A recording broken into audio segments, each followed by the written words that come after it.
যার মায়ের চরণে ভক্তি থাকে, মায়ের আশীর্বাদ যে মাথায় নেয়, তার জীবনে কোনো বাধাই বাধা হয় না। আর মায়ের চোখে যে জল ফেলে, তার মতো পশু আর হয় না। ভগবান কৃষ্ণ যখন কংস মারা গেলেন, তখন কৃষ্ণ বলরাম এসে বসুদেব দেবকীর শেকল খুলে দিচ্ছেন। বসুদেব দেবকী কাঁদছেন। ভগবান কৃষ্ণ দেবকীর কাছে এসে খুব করজোড়ে বলছেন, মাগো, আমাদের ক্ষমা করে দাও, আমরা দুই ভাই তোমাদের সেবা করতে পারি নাই, আমাদের ক্ষমা করে দাও। মা, তোমাদেরকে বলি, যে সন্তান 100 বছর মা বাবার সেবা করে, তবু তারা মা বাবার ঋণ শোধ করতে পারে না। আর যে মা বাবার সেবা করে না, সেই পাষণ্ড স্বমাংসং খাদন্তিহি, ভাগবত বললেন, সে নিজের মাংস নিজে খায়, যে মায়ের চোখের জল মাটিতে ফেলে। তাই মাকে আমরা সব থেকে বেশি সম্মান করি, তাই আমাদের দেশকে আমরা মা বলি। আমরা যে কপালে তিলক দিয়েছি, দেখেছো? তোমরা যে দিয়েছো মা, সবাই দাওনি, কালকে সবাই দিয়ে আসবে। এই তিলকটা কি? তিলকটা দেশভক্তি, মায়ের পায়ের ধুলো। ও আমার দেশের মাটি, তোমার পায়ের নয় মাথা। এই দেশেতে জন্ম, যেন এই দেশেতে মরি। এই তিলকটা বাইরের দেশের প্রোডাক্ট নয়, এটা দেশের মাটি। এই দেশের মাটিকে আমরা কপালে লাগিয়ে বলি, মা, ওই তোর পায়ের ধুলো মাথায় নিলাম, কে আমার সামনে দাঁড়ায় একবার দেখি। কেউ এরকম লাগায়, কেউ এরকম লাগায়, সেটা যার যার গুরু পরিবার যেমন যেমন লাগায়। কিন্তু এই তিলক দেশের মাটির, কোনো কেমিক্যাল নয়। কেউ হলুদ দেন, কেউ সাদা দেন, কেউ গোলাপি কালো দেন, যার যার গুরুদেব যেমন দিচ্ছেন দেবেন, কিন্তু এটা দেশের মাটি। এই তিলক হচ্ছে রাষ্ট্রভক্তির প্রতীক, দেশভক্তির প্রতীক। দেশ ও মায়ের চরণধুলি আমরা সর্বাঙ্গে লাগাই, লাগিয়ে বলি, মা, এই দেশেতে জন্ম, যেন এই দেশেতে মরি। কাজে বৈষ্ণবরা দেশভক্ত, রাষ্ট্রভক্ত, রাষ্ট্র ভাবনা, রাষ্ট্রবাদ।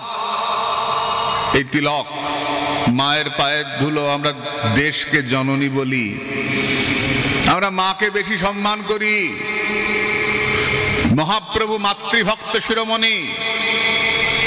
মহাপ্রভু অনেক কিছু করেছেন নিমাই, অনেক বাড়ি ঘর ভেঙেছেন, অনেক ডাল চাল নষ্ট করেছেন, কিন্তু কখনো মায়ের ওপরে কথা বলেন নাই। তাই বৃন্দাবন দাস ঠাকুর লিখছেন, নিমাই মাতৃভক্ত শিরোমণি চৈতন্য। মায়ের সম্মান। তাই ভারতবর্ষে আমরা ছেলেদেরকে কহাত দিয়েছি সব থেকে বেশি 4 হাত, আর মাকে আমরা কহাত দিয়েছি 10 হাত। মায়ের আমাদের 10 হাত রে, বাবাদের 4 হাত ছেলেদের, আর মেয়েদের 10 হাত। কারণ আমরা মাকে সব থেকে বেশি সম্মান করি। মাকে আমরা আজকে রাখলাম, কালকে দূর দূর করে বাইরে বার করে দিলাম, বাবা ইচ্ছে করলেই বের করে দিলেন, আমি আমার স্ত্রীকে বার করে দিলাম। এটা আমাদের ভারতবর্ষের ঐতিহ্য নয়। আর অগ্নি সাক্ষী করে মাকে ঘরে নিয়ে আসি। ভগবান রামচন্দ্র, সীতা ছিলেন না যজ্ঞের সময়, স্বর্ণ সীতা তৈরি করে যজ্ঞ করেছিলেন, তবু সীতাকে পরিত্যাগ করেন নাই। আদর্শ গৃহস্থ। তাই মাতৃভক্তি। বাবাকে বলা হয়েছে পিতা স্বর্গ পিতা ধর্ম, আর মাকে বলা হয়েছে জননী জন্মভূমিশ্চ স্বর্গাদপি গরীয়সী। বাবা স্বর্গ, আর মা স্বর্গ থেকে অনেক বড়। মাকে আমরা সব থেকে ভালোবাসি। আমি সারাদিন বাড়িতে না থাকি, ক্ষতি নাই। বাড়িতে লক্ষ্য করে দেখো, ছেলে সারাদিন স্কুলে আছে, খেলার মাঠে আছে, খেলতে গেছে, আজকে লিগের খেলায়, সেই কোনো ক্ষতি নেই। সন্ধ্যাবেলা ঢুকে যদি দেখলো মা ঘরে নাই, তাইলে বাড়ি মাথায়। মা মা কই গেছিলা তুমি? তুই সারাদিন ঘুরিস। ও ঘুরুক, তাতে আপত্তি নেই, ঘরে ফিরে মাকে চাই। এর নাম মা। শুধু মা নয়, নাম ভারতের মা। বিদেশের ছেলেরা সপ্তাহে একদিন মায়ের সঙ্গে দেখা করতে আসে, উইকএন্ড। সপ্তাহে একদিন মা বাবার সঙ্গে এসে খাবার খায়, রাত্রের খাবার দিনের খাবার একদিন খায় সপ্তাহে। আর আমাদের দেশে যতক্ষণ ছেলে এসে না খায় ততক্ষণ মা না খেয়ে বসে থাকে, কখন ছেলেটা আসবে, ছেলে খাবে, তারপর মা খাবে। ছেলে না আসলে মা জানলা খুলে ওই বসে থাকে, কখন ছেলেটা আসবে, তুই আসলি না, তুই আসলি না, তুই আসলি না। ছেলে বিরক্ত হয়, রাগ করে, তুমি জানো না অফিসে কত কাজ, দেরি হতেই পারে, না মনটা কেমন লাগে, তুই আসলি না, তুই আসলি না। এর নাম আমাদের মা, এর নাম ময়াকারে মা। এই মায়ের তুলনায় জগতে হয় না। এর নাম আমাদের ভারতের মা, যে মা সন্তানের জন্য সারাদিন অপেক্ষা করে, উপোস করে থাকে আমার সন্তানের মঙ্গল হবে। ষষ্ঠী পুজো করে, যে মা ওই চৈত্র মাসে মহাদেবের পুজো করে, উপোস করে, নীলের উপোস করে, কার জন্য? সন্তানের মঙ্গলের জন্য। মহাদেব আমার ছেলেটাকে ভালো রেখো। এই মা আমাদের ভারতের মা। তাই তো মাকে আমরা এত ভালোবাসি, তাই তো মা আমাদের আঙ্গুল কামড়ে দেয়, তাই তো মা বাপায়ের ধুলো নিয়ে মাথায় লাগিয়ে দেয়। মা বলতে আমাদের মনটা আনন্দে ভরে যায়, মা মা। তাই এই মায়ের কোনো বিকল্প হয় না। মা খুব খারাপ, না না না, মা মাই। যার পেটে জন্মেছি তার কোনো তুলনা হবে না, তার কথা সবার আগে। মা মাই, আমাদের প্রথম গুরু মা। আমরা মা বলতে শিখি কার কাছে? মায়ের কাছে।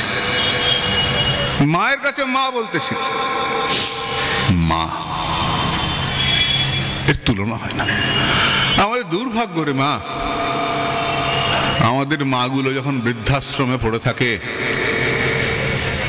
সন্তানের দিকে তাকিয়ে কখন ছেলেটা আসবে, কখন ছেলেটা আমাকে দেখতে আসবে।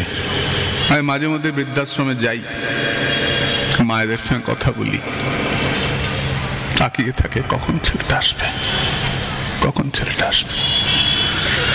সেই মাকে যখন আমরা বৃদ্ধাশ্রমে পাঠিয়ে দেই, তার থেকে পাপের কিছু থাকতে পারে না, তার থেকে দুঃখের কিছু থাকতে পারে না। যার বুকে বড় হলাম, যিনি আমাকে পেটে ধরলেন, নিজে না খেয়ে আমাকে খাওয়ালেন, আমি তাকে বৃদ্ধাশ্রমে পাঠিয়ে দিলাম। এর থেকে দুঃখের আর কিছু থাকতে পারে না। এটা বিদেশি কালচার, কিন্তু আমাদের নয়। আমাদের দেশ সেই দেশ, শ্রবণ কুমারের দেশ, যে শ্রবণ কুমার মা বাবাকে কাঁধে করে ঝুড়িতে বসিয়ে তীর্থে তীর্থে ভ্রমণ করেছেন। সেই দেশ আমাদের দেশ, ভারতবর্ষ।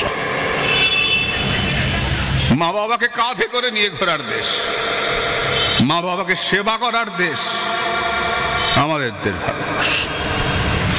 এমন কোন মহাপুরুষ দেখাতে পারবে না যে মহাপুরুষ মাকে শ্রদ্ধা করেন নাই। গদাধর চট্টোপাধ্যায়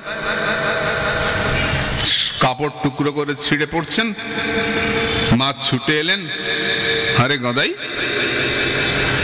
তুই কাপড় টুকরো করে পড়ছিস কেন? মা তুই কথা দে আর কোনোদিন কাপড় টুকরো করে পড়বি না। গদাই কথা দিয়েছিলেন মাকে, কাপড় টুকরো করে পড়বেন না। সারা জীবন পুরো কাপড়ই পরে এসছেন, তার জন্য ঠাকুর রামকৃষ্ণ পরমহংস হতে তার বাধে নাই। তার জন্য জগতের মানুষ তাকে একটু কম শ্রদ্ধা করে না। সারা জীবন আস্ত কাপড় পরে এসছেন ঠাকুর রামকৃষ্ণ পরমহংসদেব। শঙ্করাচার্য যখন সন্ন্যাস নিয়ে চলে যাচ্ছেন, তার মা ছুটে এসে বলছেন, হারে শঙ্কর তুই চলে যাচ্ছিস, তাহলে আমার যাওয়ার সময় আমার মুখে কে জল দেবে?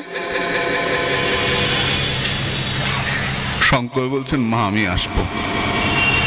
তার মা যখন দেহ রাখেন, শঙ্করাচার্য গিয়ে মায়ের মুখে জল দিয়ে কথা রেখেছিলেন, মাকে কথা দিয়েছেন। অদ্বৈত প্রভু সীতানাথ এই গত সপ্তমীতে তার তিথি গেল, এখনো সেখানে জল আসে শ্রীহট্টে পুনাতীর্থে। মা বলেছিলেন গঙ্গা স্নান করাবি আমাকে, কমলাক্ষ আমায় গঙ্গা স্নান করাবি? কমলাক্ষ বলেছিলেন করাবো। ওইখানে শুকনো গাঙে জল এনেছিলেন, স্নান করিয়েছিলেন। আজও সেখানে লক্ষ লক্ষ হিন্দুরা জমা হয় বাংলাদেশে পুনাতীর্থে। এখনো অদ্ভুত কাণ্ড, ওখানে নাকি এখনো, আমি যেতে পারি নাই, ইচ্ছা আছে, তো ওখানে নাকি এখনো ওই অদ্বৈত সপ্তমী দিনে কোত্থেকে জল আসে, মানুষ স্নান করে। মাকে কথা দিয়েছিলেন আপনাদের আদরের নিমাই সন্ন্যাস নিয়ে যখন অদ্বৈত প্রভুর বাড়িতে শান্তিপুরে উঠলেন, কথা হচ্ছে ভেতরে বাইরে হই হই হই হই আওয়াজ। বেরিয়ে দেখা গেল নবদ্বীপের মানুষ হাজারে হাজারে ছুটে চলেছে নিমাইকে দেখবার জন্য। গঙ্গা সাঁতরে যে যেমন করে পারে গঙ্গা সাঁতরে উঠেছে, হাজারে হাজারে চলেছে। একদম সামনে একটা পাগলি, একজন পাগলি চলেছেন, সামনে চুল খোলা, আঁচল মাটিতে লুটোচ্ছে। পাগলি চলেছে, নিমাই দাঁড়িয়ে আছেন। আরে মা, মা সচিরানী ছুটতে ছুটতে সে নিমাইয়ের বুকের মধ্যে পড়ে হাউ হাউ করে কাঁদছেন। নিমাই রে, আমার দুঃখে কপাল গেল রে নিমাই। আর নবদ্বীপের লোক আমার সঙ্গে কথা বলবে না রে নিমাই। লোকে বলবে মুখপুরীর সঙ্গে কথা বলিস না, কপালপুরী দেখ না, একটা ছেলে মেয়েও টিকলো না, সব চলে গেল, এখানে কথা বলিস না। নিমাই বললেন বলো মা, আমি কোথায় থাকবো? মা বললেন তুই পুরীতে থাক, শ্রীক্ষেত্রে, তা রথে তো লোকজন যায়, তোর খবর পাবো। মহাপ্রভু মাকে জড়িয়ে ধরে নিমাই সকলের উদ্দেশ্যে বলে উঠলেন, তোমরা সবাই শুনে রাখো, আমি যেখানেই থাকি না কেন, আমার সর্বপ্রথম পরিচয় আমি শচীনন্দন গৌর হরি। আমি শচীনন্দন।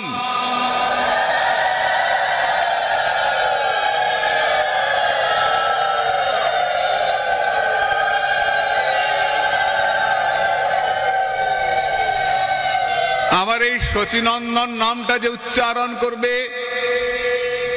আমি আমার স্বগণ সহ তার চরণের ভৃত্য হয়ে যাব। কেউ যদি শচীনন্দন বলতে না পারো তো না পারবে। যদি আমার মায়ের নামটা তোমার মুখে আসে শচী শচী শচী শচী, তাহলেও তুমি আমাকে জনম জনমের মতো কিনে নেবে, যার মুখে আমার মায়ের নামটা উচ্চারিত হবে। জয় শচীনন্দন জয় গৌর হরি, বিষ্ণু প্রিয়ার প্রাণনাথ নদিয়া বিহারী।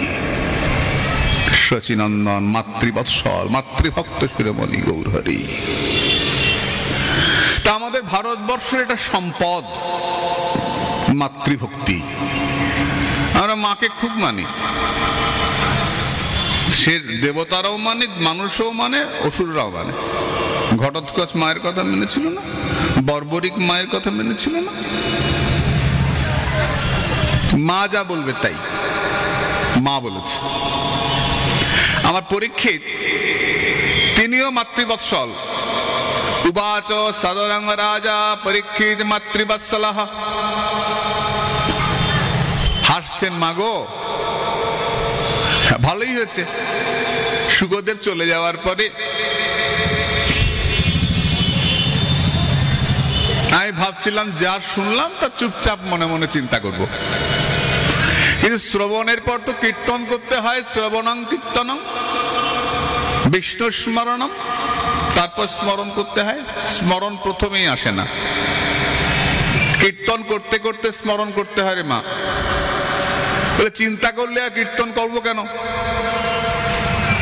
মহাজন বললেন, বৃহৎ ভাগবতামৃতে বলছেন, নাম সংকীর্তন অপরিত্যাগেন স্মরণং কুর্যাৎ। নাম করতে করতে স্মরণ করবে, ভগবানকে চিন্তা করবে তো। কিভাবে চিন্তা করবে, কোথায় চিন্তা করবে মা? ভ্রুবর মধ্যে। গীতার 6 অধ্যায় ধ্যানযোগ। গীতা পড়ো তো নিশ্চয়ই, অল্প 200 জনের মধ্যে 20 জন পড়ো। এটা আমাদের দুর্ভাগ্য। আমরা বাড়িতে গীতা রাখি, মুখে হিন্দু বলি, কিন্তু আমাদের সকলের বই যে গীতা, ভাগবত বৈষ্ণবদের বই, শিবপুরাণ শৈবদের বই, কালিকা পুরাণ শাক্তদের বই, গীতা সকলের বই, সকলের গ্রন্থ। অনেক রকম গীতা আছে, উদ্ধব গীতা, পাণ্ডব গীতা, শিব গীতা, গুরু গীতা। আমি যে গীতার কথা বলছি ভগবত গীতা। কৃষ্ণ বলেছেন, অর্জুন শুনেছেন। অর্জুন প্রশ্ন করেছেন, কৃষ্ণ উত্তর দিয়েছেন। গীতা কাকে বলে, কোন ধরনের বইকে গীতা বলে? প্রশ্ন উত্তরের মাধ্যমে যদি কোনো বই তৈরি হয় সেই গ্রন্থের নাম গীতা। কি দেখছো মা? কোন নায়ক আসছেন নাকি? আচ্ছা, কুট্টি নায়ক আসছে যে।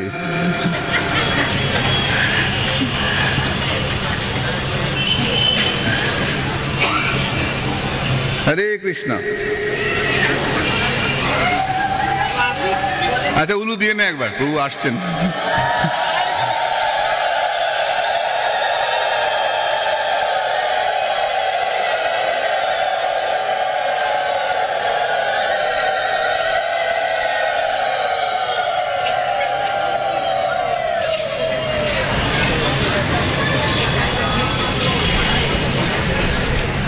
বেশ, আমরা আর একটু কথা সারি, তারপর ছেড়ে দেব। প্রশ্ন উত্তরের মাধ্যমে যে গ্রন্থ তৈরি হয় তার নাম গীতা। অর্জুন প্রশ্ন করছেন, কৃষ্ণ উত্তর দিচ্ছেন। গীতা সবার বই, শাক্ত, শৈব, বৈষ্ণব। কিন্তু আমাদের দুর্ভাগ্য, আমরা বাঙালিরা গীতা পড়ি না। আমরা গীতা পড়ি না। গীতার 6 অধ্যায়ে ধ্যানযোগ প্রসঙ্গে বলা আছে, তুই কিভাবে ধ্যান করবে ভগবানকে? কথা শুনবে, বলবে কি করে? ভগবানকে চিন্তা করবে কি করে? সমং কায় শিরগ্রীব।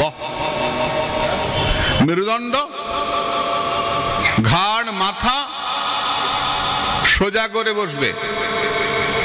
হেলান দিয়ে, ঝুলে, বেঁকে এমনি করে শ্রবণ হবে না। সোজা করে বসবে। পারলে পদ্মাসনে বসবে, না হলে ধ্যানাসনে বসবে, না হলে সুখাসনে বসবে, যেমন করে তোমার আরাম হয়। কিন্তু বেঁকে চুড়ে হেলান দিয়ে সোফায় শুয়ে হবে না। একটা নিয়ম তো আছে। শাস্ত্র কাকে বলে? শ্বাস ধাতু থেকে এসছে তো, যা আমাদের শাসন করে, যা আমাদের নির্দিষ্ট পথে চলতে সাহায্য করে, তার নাম শাস্ত্র। সমাজকে সুন্দর করে, তার নাম শাস্ত্র। পরীক্ষিত বলছেন, মা ভেবেছিলাম চুপচাপ সময়টা কাটিয়ে দেব চিন্তা করে করে, তো ভালোই হলো। তুমি বসো, আমি তোমাকে বলি। আমি বলতে আরম্ভ করি,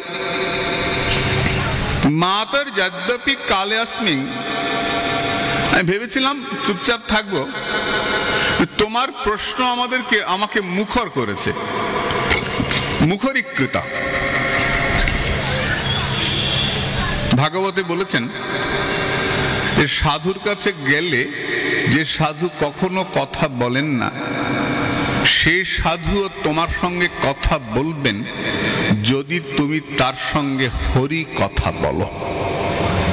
জ্ঞানে প্রয়াসম উদপাস্য নমন্ত এব জীবন্তি সম্মুখরিতাং ভবদীয় বার্তাম স্থানে স্থিতা শ্রুতিগতাং তনুবাং মনোভি যে প্রায়শ অজিত জিতোপি অশিস্ত্র শ্রীলক্ষ্যাম। জীবন্তে সম্মুখরিতাম। সাধুর কাছে গিয়ে কি করবে মা? বাবা কেমন আছেন, একটু আশীর্বাদ করবেন, আমার জন্য আশীর্বাদ রাখবেন, একটু ছেলেটা সামনেই চাকরি করবে, মেয়েটার বিয়ে আছে, নাতিটার শরীরটা ভালো না, উনার তো কোমরে ব্যথা। এই জন্য সাধুর কাছে যাবে না। বড় লোকের যে ধন সাধু তা ছোঁয় না, আর সাধুর যে ধন ধনী তা পায় না। সাধুর কাছে এমন ধন চাইতে যাবে যে ধন তোমার নাই, ধনীর ঘরে থাকে না, সেই ধন সাধুর কাছে থাকবে। কিভাবে চাইবে? প্রণিপাতেন পরিপ্রশ্নেন সেবয়া। তাকে প্রণাম করবে, প্রণাম করে তাকে বলবে যে আমি এটা বুঝতে পারছি না, আমি গীতা পড়ছি বুঝতে পারছি না, আমি ধ্যান করছি আমার মনে চিন্তা আসছে না, আমি ওইটা হচ্ছে ভগবানকে পুজো করব কি করে, একাদশীটা কবে করব, একাদশী কেন করব? সাধুকে জিজ্ঞাসা করবে। পরিপ্রশ্নেন সেবয়া প্রণিপাতেন, প্রণাম করবে। প্রণাম করবে কেন? প্রণাম করাটাকে সব থেকে বড় যজ্ঞ বলেছেন। যত যজ্ঞ আছে তার মধ্যে প্রণামটা সব থেকে বড় যজ্ঞ। আমার মাথা নত করে দাও হে তোমার চরণ ধুলার তলে, তাই না? সকল অহংকার হে প্রভু ধোয়াও নয়ন জালে। তোমার ওই আসন তলে ধুলায় ধুলায় ধূসর হব। আমাদের ভারতবর্ষে আমরা মাথা নিচু করতে ভালোবাসি। শ্রদ্ধেয় জনের কাছে, গুরুজনের কাছে, সাধুর কাছে মাথা নোয়াতে ভালোবাসি। এটাই আমাদের ক্রম, এটাই আমাদের পরম্পরা। প্রশ্ন করবে, প্রণাম করবে এবং প্রশ্ন করবে। কি বিষয়ক প্রশ্ন? তার বিষয়ক প্রশ্ন। জীবন अस्माकम् अनित्यम् পদ্মপত্রে জলবিন্দুবৎ তচ্চঞ্চলম যদা কদাপি জীবনং নাশং গচ্ছেৎ তত্র নাস্তি নিশ্চয় তত্র অতোরাস্তি কালাকাল বিচারণা। আমাদের জীবনটা জনমা বিশ্বাস করি না, তবু মুখে বলি, আমাদের জীবনটা পদ্মপাতায় জলের মতো টলমল করছে। আজকে মরতে পারি, কালকে মরতে পারি, কতদিন পরে মরতে পারি। তুমিও জানো, আমিও জানি, কিন্তু মরণের কথা মুখে আনি না, আনতে নাই। ইস, অলক্ষণ না কথা, কি কুলক্ষণা কথা বলে, খালি মরা মরা মরা মরা। বালাই ষাট। কিন্তু মরতে তো হবেই। জাতস্য হি ধ্রুব মৃত্যু। মৃত্যু শেষ নয়। মৃত্যু শব্দের অর্থ কি? মৃত্যুর দেহান্তর প্রাপ্তি, মৃত্যুর অত্যন্ত বিস্মৃতি। যা সবকিছু ভুলিয়ে দেয় তার নাম মৃত্যু। এক দেহ থেকে আরেক দেহে যাওয়ার নাম মৃত্যু। সবকিছু ভুলিয়ে দেয় মৃত্যু। তুমি এমএ পাস করে মরে যাও, পরের জন্মে মাস্টারি পাবে, জন্মাবার পরে পাবে না। আবার অকখ কেন? মৃত্যু হয়েছে, ভুলে গেছে। কিন্তু সবকিছু চলে গেল, একটা জিনিস আমরা ভুলি না, সেটা হচ্ছে হরি ভজন আমরা ভুলি না। এই জন্মে যতটুকু এগিয়েছি, পরের জন্মে তার পর থেকে এগোবো, আর প্রথম থেকে এগোতে হবে না। যতটা পারো এই জন্মে গুটিয়ে নাও, যতটা পারো এই জন্মে ভজন করে নাও। সামনের জন্মে কি হবে তো জানি না, এই জন্মেই ভজন করতে হবে। সাধুদের কাছে কথা বললে সাধুরা উত্তর দেবেন, যদি কথাটা হরি কথা হয়। পরীক্ষিত বললেন, মাগো তোমার প্রশ্নের উত্তরে আমি ভাগবতামৃত বলছি,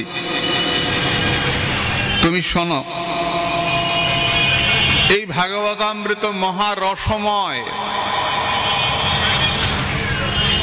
মুনিন্দ্র মণ্ডলী মধ্যে নিশ্চিতং মহতাং মতম মহাগুজ্জময়ং সম্যক কথায়াম্যম অবধারয়। এই ভাগবত উত্তম বস্তু, রসময়। আবার একটা বলি, ক্ষীরসাগর থেকে যেমন অমৃত ওঠে, তেমনি ভাগবত থেকে ভাগবতামৃত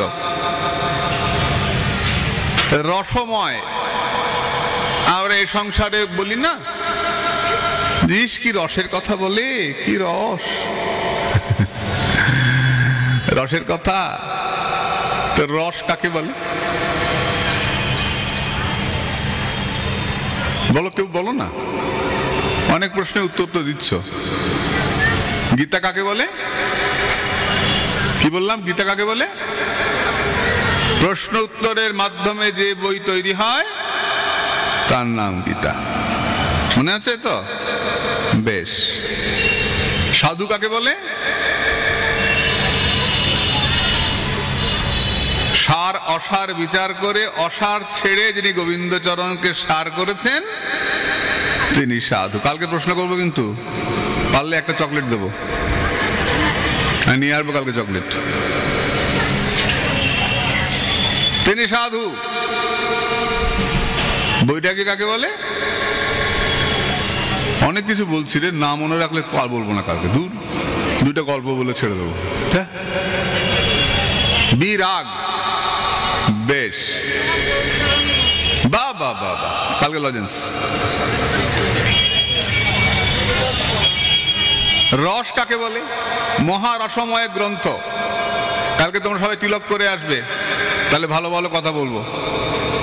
আর তিলক না করা থাকলে ফাঁকি দিয়ে চলে যাব। অনেকদিন পরে এসছি তোমাদের কাছে, আর অনেকদিন আসবো না। তাহলে আর সবাই তিলক করে আসবে। স্কুলে যাবে, ড্রেস পরবে না, তামসা, সব ড্রেস পরে আসবে। এটাই আমাদের ড্রেস। দেশকে ভালোবাসো তাই তিলক করবে, দেশের মাটি। সবাই তিলক করে আসবে কালকে। কালকে একাদশী না? কারো কারো আমাদের কালকে পরশুদিন দ্বাদশী, কারো কালকে একাদশী। যার গুরু যেমন করে তেমন করবে, সমস্যা নেই। রস কাকে বলে? রস বলি বিশ্রাম রাখবো, কারণ রসিক প্রভু এসে গেছেন। এই রতন প্রভু, থুকু ভুল হয়ে গেছে, রতন প্রভু। প্রভু কোথায়? এসে গেছেন। পরশুদিন একাদশী নয়, পরশুদিন দ্বাদশী। পঞ্জিকায় পঞ্জিকায় বলবো, আমাদের কোনো সমস্যা নাই রে মা। আমার একদিন না খাইয়া থাকা তো, খাইলিস না খাইলিস। আমার তো দশমীর রাত থেকে মন খারাপ করতে শুরু করে, কালকে একাদশী। আর একাদশীর রাত থেকে মনটা খুশি খুশি হতে আরম্ভ করে। সকালে উঠেই তো সিদ্ধ ভাত করে সিটি দেবে, ব্যাস গরম গরম পালন করতেই হবে, সুগার বাড়ে বাড়ুক। একদিন না খাওয়া দিয়ে কথা, না খেয়ে থাক। প্রভুপাদ কানপ্রিয় গোস্বামী বলতেন যে তিথির সম্মান, তিথিকে মর্যাদা, একাদশী তিথির মর্যাদা। একাদশী সম্বন্ধে আমি আর বলবো না, প্রভু বলবেন। তো রস কাকে বলে? আরে ঠান্ডার দিনে কি রস পাওয়া যায় খস না? খেজুরের রস। বাহ বাহ বাহ বাহ, খেজুরের রস, খেজুরের রস। এখন না, এখন না, পরে। বাবা আপনার চামড়টা ঠেকিয়ে আসুন, নাহলে পরে ঠেকাবেন। ওটা কালো চামড় হলে ভালো হতো, ভালো লাগছে দেখে। ওই ওরা ঠেকায় কালো চামড়। রস শব্দের অর্থ কি? রস কাকে বলে? কতবার বললাম, কেউ বলে না। ওই প্রভু বলবেন, আমার দেরি হয়ে যাচ্ছে, 7টা বাজে, খিদা পেয়ে গেছে। রস শব্দের অর্থ বললেন বতিত্ব ভাবনাবর্ত যশ চমৎকৃতি ভারভূ হৃদি সত্যজ্জলে বারং সদতে সরসমতঃ। অনেক কঠিন কথা, আমি নিজেই বুঝি না, তোমাদের কি বোঝাবো। বাংলা বোঝো। যাহা আস্বাদন, যে আস্বাদন ভাবনা পথ অতিক্রম করিয়া যায়, যা আমরা ভাবিতে পারি না, যা আমরা ভাবিতে পারি না এমন যে আস্বাদন, তার নাম রস, যা এই জগতে হয় না, আমাদের ভাবনার থেকে অনেক বেশি। যারা এর আস্বাদন পেয়েছেন তারা কিরকম হয়? বোবা মানুষের রসগোল্লা খাওয়ার মতো, মুখ আস্বাদনবৎ। আবার সাহিত্য দর্পণে বলছেন ব্রহ্মাস্বাদ সহোদর। যে কথা বলতে পারে না, বোবা, তাকে রসগোল্লা খাইয়ে দিও, খাওয়ার পর যদি জিজ্ঞেস করো কেমন লাগছে রে, দেখবে মুখে বলতে পারছে না, কিন্তু চোখ মুখ দেখে খুব যেটা ভালো লেগেছে এটা বোঝা যাচ্ছে, মুখে বলতে পারছে না। তেমনি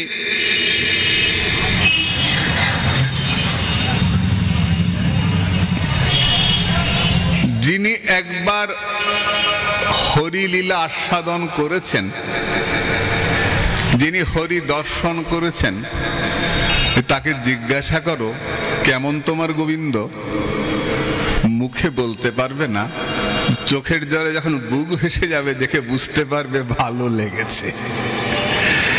তার চোখের জল, তার অশ্রুকম্প পুলক, তার সাত্ত্বিক বিকার দেখে বুঝতে পারবে যে এমন কিছু পেয়েছে যা এই জগতে আমরা পাই না। এটাই রস। এর আগে রসের নামকরণ কেউ করেন নাই, বলেছেন রসবৈষ। রস পেলে কি হয়? আনন্দ হয়। রসং ঝেভয়ং লব্ধানন্দী ভবতি। আনন্দ হলে কি হয়? আনন্দ হলে ভয় থাকে না। আনন্দং ব্রহ্মণো বিদ্যান না বিবেতি কুতশ্চন। আনন্দ হলে ভয় থাকে না। ভজহু রে মন শ্রীনন্দ নন্দন, তারপর অভয় চরণার বিন্দুরে। যে অভয়কে ভালোবাসে তার ভয় থাকে না, যে আনন্দ পেয়েছে তার ভয় থাকে না। ভয় কার থাকে? কে ভয় পায়?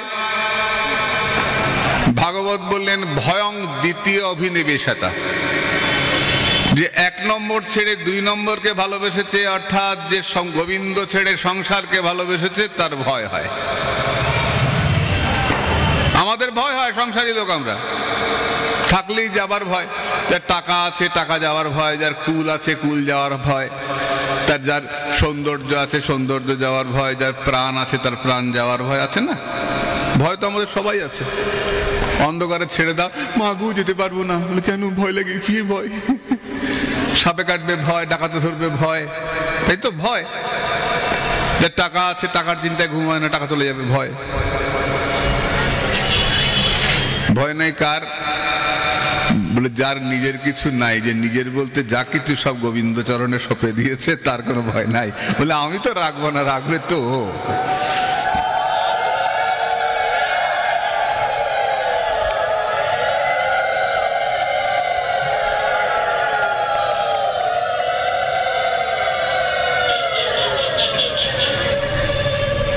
ভয় নাই কার?